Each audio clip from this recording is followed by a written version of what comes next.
Liscano, iboto. Doc Liscano, iboto. Kapitan Doc Liscano. Kaluguran kong kabarangay, Etiking Barangay Santo Domingo, Bayong Santo Domingo, Serbisyong Pangkalatan. Kapitan Doc Liscano, 2023. Oren ring makalataga programa, kinalapapuren deng kikatamong senior citizen, sports development, karangkayanakan, makantabe ya karang LGBT, makapokus ya naman kaya edukasyon, at balat namo naman, ikalipring supply panulog ng barangay, Kapitan Doc Liscano, 2023. Tunay kalukuran, kinatangayasahan, keng barangay yaing kailangan, Kapitan Doc Liscano, pirasyang tatlong termino, bilang konsehal, huling tapat yay ni manungkulan. Tuning nagserbisyo, tapat na progreso, mga Diyos ya at tunay marespeto.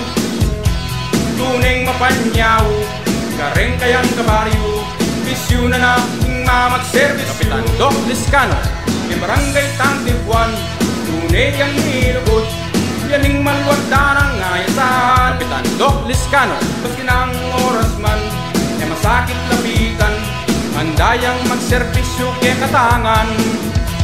Keng pamanungkulan, yaing number 1, keng kalinisan at kalusugan. Kapitan Doc Liscano, libreng pamag-aral, kareng migay scholar, kareng anak tamong kayanakan. Kapitan Doc Liscano, ing senior citizen, kayang tutukan, handayang magsilbi keng barangay. Kapitan Doc Liscano, masakit lapitan, gusto din problema, yaing tunay tamong ayasahan. Kapitan Doc Liscano, suportan tayo po, Kapitan Doc Liscano, abe-abe keng tunay progreso.